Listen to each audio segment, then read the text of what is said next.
NASCAR Cup Series race. Here are your hosts, Kevin Batstone, NASCAR Sky, and Jeff Davis. Welcome back, NASCAR Nation, to another great episode of Mash the Gas Podcast. I'm Jeff Davis, and joining me here shortly, Mr. Kevin Batstone, as usual. We're here to cover the inaugural 250 race at the base out of Coronado's Naval Base in San Diego, and what a beautiful backdrop. First of all, hey, who mashed the gas this week?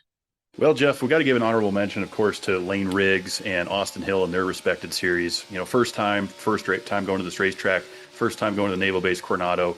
The USS Vincent was out there. It was just a fantastic weekend for NASCAR. Super cool for the city of San Diego. But man, Corey Heim, the Heim time, partial schedule this year with 2311 Racing, goes out, gets his first Cup Series win. I'm telling you what, man, Heim time is going to be a real thing in the Cup Series. He really is. And, you know, he's a winner in all three series now, which is incredible. So to see him come in and just the way he handled that race, I know there was some bumping and grinding stuff going on. But, oh, man, once he got that lead and got about 5-6 seconds out, you know, he was just unstoppable. So it was really cool to see Corey Heim win that race. And after the race, he is, I don't know if they did a full lap in that Humvee, but he was sitting there, you know, out of the sunroof of this Humvee. I think it might have just been down pit lane, but it was still really cool to see, Kevin. Yeah, the whole weekend was just full of really memorable moments and just shots that we never thought we would see. I mean, you had Double A and Steve Letarte and Dale Earnhardt Jr. calling the race from the command center of the USS Carl Vinson. I mean, that I didn't expect that at all. You had the prime deck up there on the ship. You had all the sailors, the Navy was there. I mean, the energy was right. Celebrities were out there. It was completely packed. But Jeff, we knew it was going to be kind of a logistical nightmare for the fans, just based on getting onto a military base, the security clearance, and the fact that Coronado Bridge is like the only way to get over there. Yeah, there's only one other way, actually. They have the bridge, which, like you mentioned, is a nightmare. But if you bought, like, I guess, super VIP tickets, there was one fan I noticed that he spent $1,000 for one ticket over the weekend, and they were able to take a ferry to the naval base. But once he got off the ferry, he said it was literally a 5-mile walk just to get to the seats and to the track. They did not have shuttles going on. I know they had some gondola type things, you know, chair lifts, not really chair lifts, but gondolas for those who ski, that actually carried up to 16 people.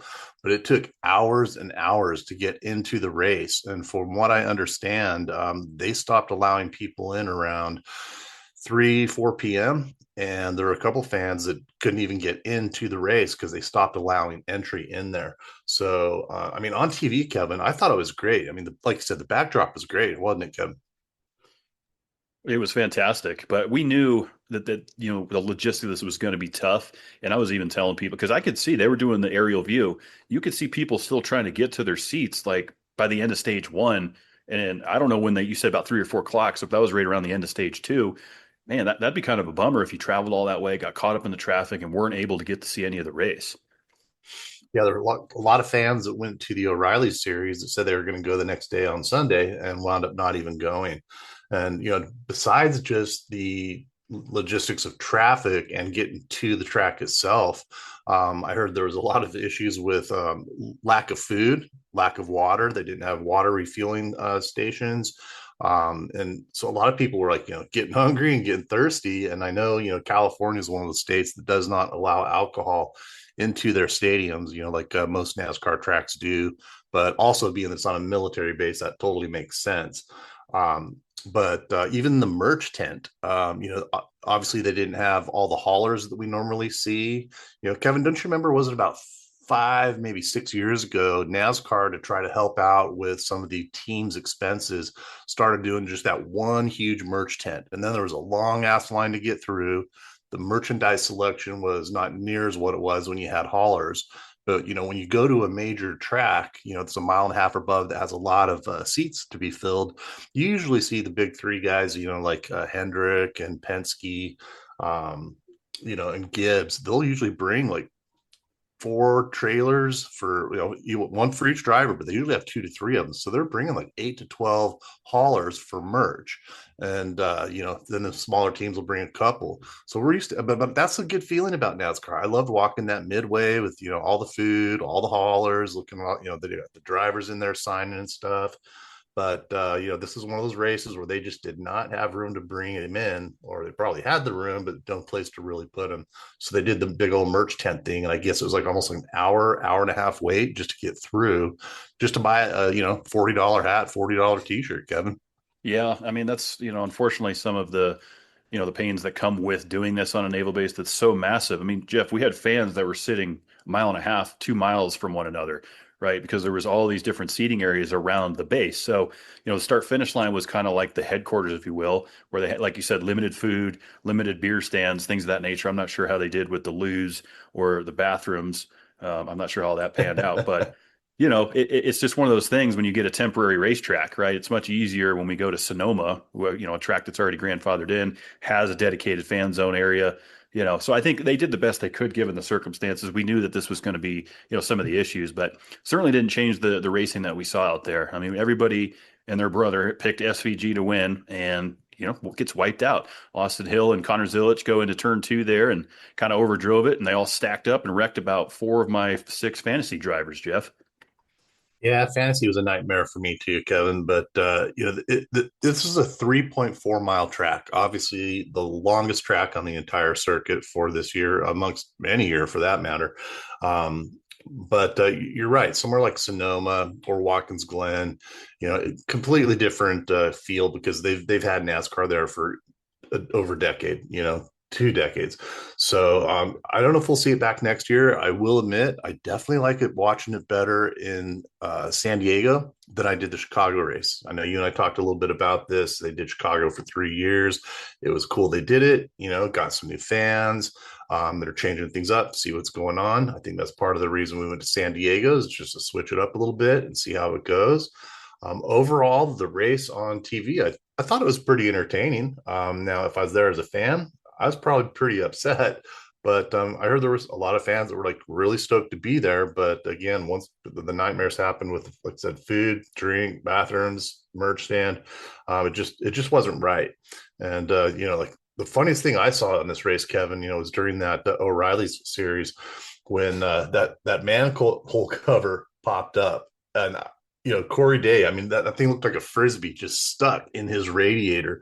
And these are the things that they didn't really anticipate, I guess, because I was like, what the hell is that? And then when I saw it closer and they showed up the shot up close on it, I was like, dude, that is literally a manhole cover sticking in his radiator.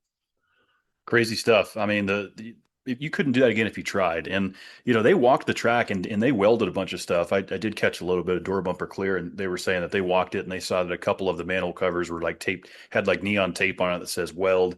They had to weld it in a certain direction, the direction that the cars were traveling in.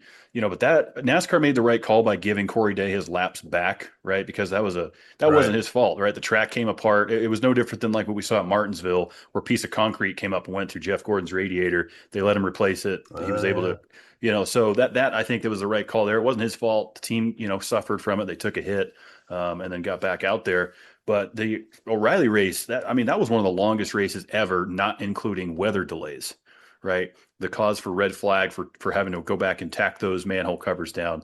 That turn 2, turn 3 wall got absolutely decimated this weekend. We saw a lot of guys crashing in turn 16 during practice and qualifying, just pushing the track limits there. I liked the layout of this track. I think they did a good job with it. I like the chicane. I like how they had the pit road positioned, turns 1 and 2 and 3 there where the USS Carl Vinson sat, really exciting, difficult, technical racetrack. And, Austin Hill was never really a road racer in my mind. And he went out there, got that win for RCR, first win for RCR since Kyle Busch's passing. And you saw just how emotional old Richard Childress was in Victory Lane. And it was really cool to see him do actually his burnouts right around the number 8 that was built, or was, spray, or not spray painted, but actually painted onto the course. And he did his burnouts and celebration right there instead of right on, the checkered flag, right on the checkers. So it was pretty cool to see that. And yeah, it was a pretty emotional victory for him. And I just thought it was super cool, man. I mean, this was just like I said, it was a fun race to watch. I don't know which race was better, Kevin. I really don't. I mean, both of them were pretty intense. There was that huge, like 25 car pileup in the O'Reilly's series, so that race took a lot longer because of there's some red flags and whatnot. But yeah, to see, that, like I said, the burnout right around the number 8 with Austin Hill, super cool. It was. It just all weekend. It was super cool too in the truck race. I don't know if you caught any of the Craftsman Truck Race. I thought that was a fantastic race as well. Obviously, we know Layne Riggs led 21 laps of the 50 and went out there and got himself a win. But Jimmy Johnson, was up there in the top 3 for a good portion of that race before he ended up picking up some damage and ultimately got taken out of the race. But it was super cool to see old JJ up there. Jamie McMurray was out there, turning some laps, which he ended up finishing P34 and lost the bet to old Clint Boyer, who ran that race earlier this year at Dover. Yeah, old JJ, man, I still love the guy. I know a lot of fans are kind of either you love him or hate him type of a thing. But bringing JJ up, there's something I wanted to mention about the most Cup Series laps led as far as active drivers, because even though Jimmy Johnson is not running full time, he is considered an active driver. And as far as laps led, in the Cup Series alone, Jimmy Johnson has led almost 19,000 laps in his career, 18,944. And guess who's right behind him? Denny Hamlin with 17,143. Now, I don't know if Denny Hamlin's going to surpass that figure and break his record or not. I kind of doubt it, Kevin, because I don't think Denny Hamlin's got enough Cup racing left in him to reach almost 19,000 laps led. But yeah, good old JJ, man. It was nice to see him out there running laps. I thought it was super cool. Like you said, he didn't get the finishes that he wanted, but next year he's already signed a contract, guys. He's going to be on TNT up there in the booth. So he kind of is. He's been officially announced. He's done. This is his last year, man. He is done racing, and will officially be up there commentating. I think he brings a good voice to the sport. I mean, we all know what Jimmy Johnson did with 7 championships, 5 of which he did in a row. I mean, the Jimmy Johnson era was just wild to watch, right? And especially for Hendrick Motorsports coming out of the Jeff Gordon era and then into the Jimmy Johnson era. It was 25, almost 30 years of just pure domination by HMS. But, we'll see. Denny, he says he's going through 2027. Yeah. He's led 824 laps this season, Jeff. We're only halfway through. So if he stayed on that trajectory, that's 1,600 laps led this season. Add that again next year, he could catch JJ for laps led, if Denny stays as hot as he is. And while we're on the topic of Denny, Jeff, he's got this down to only 8 points behind Tyler Reddick. We had speculated last week that Denny's not great on road courses, which he isn't, and he's the first to, admit that. But he's got it down to 8 points. We're headed to Sonoma, which is going to be another challenge for him. Reddick ended up P25 in San Diego. I expect a little bit of a better finish out of him when we get to Sonoma, a shorter road course. Here's a fun trivia question for you, Jeff, that you might know the answer to. So 3.4 miles around Naval Base Coronado was our second longest NASCAR track ever. Do you know what is the number 1 longest track that we've ever raced on? Damn, Kevin, that's a good question, because I seriously thought the 3.4 miles was the longest that we've ever done. No, man, what is it? It's kind of hiding in plain sight. It's the Daytona Road Course. Remember when we ran that back in 2020, 2021? Yeah. Yep, that's 3.6 miles, Jeff. So just a little bit longer. Man, could you think of that? Like, okay, that just shows you how big Daytona really is. I love it when they show that, you see that graph where it shows like 6 different tracks that NASCAR has all fit inside the infield of, as Lee Diffie says, Daytona Raceway. Daytona's got like 6 tracks you can fit right on the inside of the infield. But no, man, I totally forgot about that, Kevin. Yeah, just kind of a fun fact there, because I mean, it took forever. We returned in 2 minutes and 15 seconds. I think 2:14 was the poll that SVG put up. And typical SVG, right? He goes out there and is a second faster than the entire field in qualifying. He's like, yeah, driver sucks. He's like, I could have been better. You got to love SVG, super humble. They asked him, on Friday when he got there, he's like, how do you feel about always being the favorite when he comes to this? And he's like, actually, it kind of pisses me off because it's an insult to the rest of the competition out there. SVG knows that that's his best chance to rack up wins is on a road course, but he understands, what this sport is, and he respects the competitors around him. And, once again, if he hadn't gotten caught up in that mess yesterday, I do think he would have been a player there at the end with Corey Heim. And how about Bubba Wallace? I did not see Bubba Wallace running as well as he did. Only led 2 laps, Jeff. Went to the back and then came back to the front. He was fast. And I think that this 23 is going to be a threat in Sonoma. I think you will too, Kevin. The problem with him there is a couple issues. He had a tire come off. I think it was around turn 7, and he also had he was going into pit road, and he had multiple team members over the wall too soon. So for next week, he had to do literally a 2-lap penalty sitting on pit road. Now, when you're sitting on pit road for 2 laps on a 3.4-mile track, that puts you far, far back. So yeah, next week he's going to be missing a couple crew members. They're going to have to be replaced with some suspensions. I don't know if they hit him on points or not, but he just did not have a good day.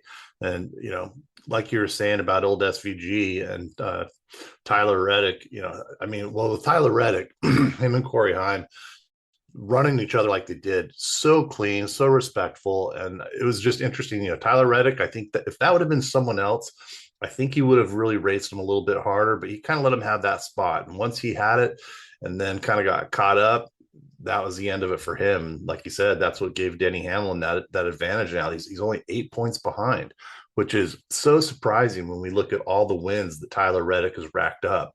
Now, Tyler Reddick, do I think he's going to win 1 or 2 more races this season, before the playoffs start? I do. So Denny Hamlin and Tyler Reddick are definitely be the tough ones to beat.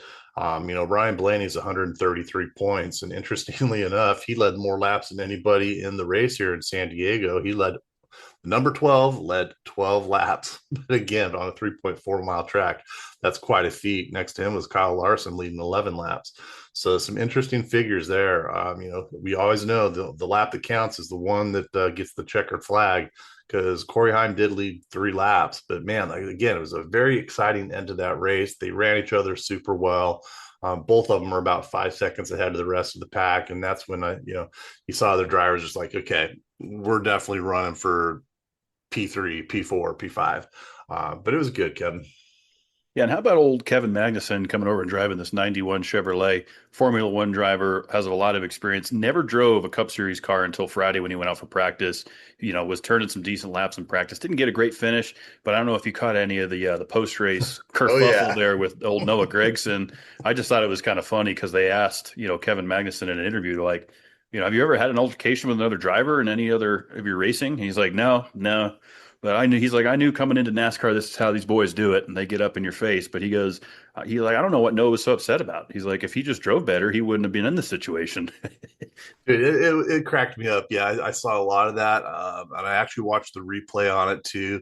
He kind of did a little bit of a NASCAR thing though. He kind of gave him the kind of bump and run in a way, and he gave him the bump, got him a little bit loose, kind of got on the left-hand side of Noah, and Noah came down on him. And now I know, Kevin said he had the spot and that he should just give it to him, but Noah didn't see it that way. And boy, after the race, Noah was dropping F-bombs and telling him he didn't know how to race and blah, blah, blah. And he was really getting into him.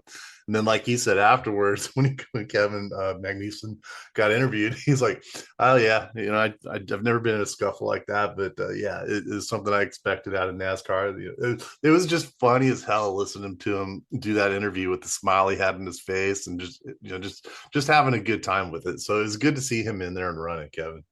I really like when we have other drivers come over, like when SVG came over and won, the Chicago Street Course that nobody saw coming. And then as he started to get more and more, kind of weathered into the NASCAR culture, he's like, he's like, I understand now. You got to kind of push your way around. You got to fight for everything. You can't take any gripe from these guys, because an open wheel, Jeff, you can't have contact like that we can have here in NASCAR. You can't put the chrome horn to someone in F1 and expect there not to be a wreck. So it's a learning experience for whether you're driving an Australian V8 supercar or Formula One, IndyCar, you name it. It's just cool when we can put some of these guys in the seats here in NASCAR. But a couple honorable. Zane Smith, good finish there, Jeff. Chris Buescher, another top 10. Ross Chastain, Riley Herbst. Michael McDowell, I thought he was going to be more of a player. He was really just a top 5, top 10 car most of the day. Daniel Suarez, Chase Elliott. But yeah, good for Kyle Larson, leading those 11 laps, like you mentioned, picked up 42 points. So we'll see. I know Kyle Larson won Sonoma 2 years ago, Jeff, so he might be carrying some momentum in.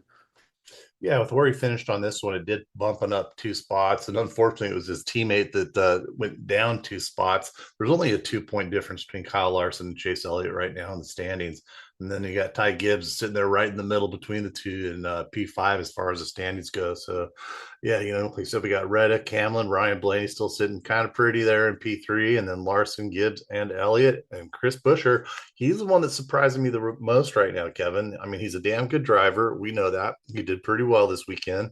But to see him seventh right now in the standings, I think is really damn cool, Kevin.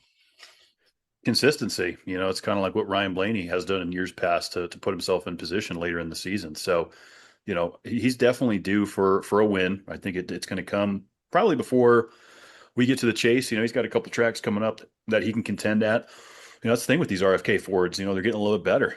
They keep improving on their craft, and old Brad Keselowski isn't never won on a road course before, and he knew that, of course, coming into this. His best finish was second at Watkins Glen.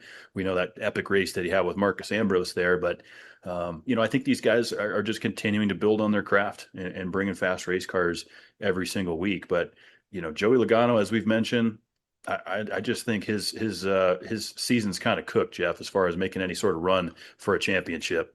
It's tough. I mean, he's only 2 positions behind the cutoff line, but I just don't see it going for him right now. He's stagnant.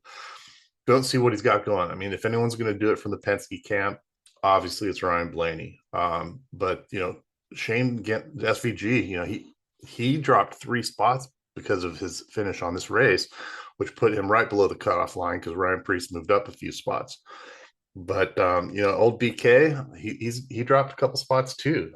So it'll be interesting to see what we've got going on here after Sonoma. Once we get the California road courses done and we start getting back to some ovals, we're going to see these. I think we're going to see these positions changing up quite a bit.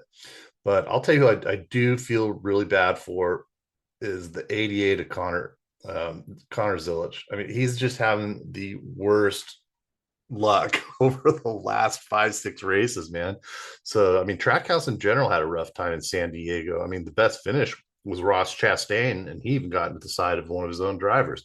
So Zilisch finishing at P38, and SVG finishing almost dead last, P38 if it wasn't dead last. Just a rough day overall for Trackhouse, Kevin. Yeah, for sure. And again, it was really tough to figure out when we saw that replay 3 different angles, 4 different times. And like the first time I was like, oh, that was SVG's fault. He got into the back of him. And I was like, wait a minute. No, that was Austin Hill. He overdrove too and kind of pushed Zilisch. And then it was just like, it was kind of a combination. I feel like the 88 was headed for the wall regardless, but the 33 kind of locked up the tires a little bit and was headed to the wall with him anyways. So it was really tough to figure out who to put the blame on there. But Connor Zilisch took a hard hit, Jeff. When he got out of that race car, he was kind of wandering in the wrong direction. It took him a minute to get his bearings. So hopefully he doesn't have any, lingering concussion type symptoms that may pop up this week. I hope not. And he's the one that hit. That's what what you just said was actually really cool as far as not the concussion part, but as far as whose fault was it? I mean, I watched that multiple times and I still have a hard time going, man, I don't know who to put. I don't know if I can pin this on anyone. And Zilisch took the blame.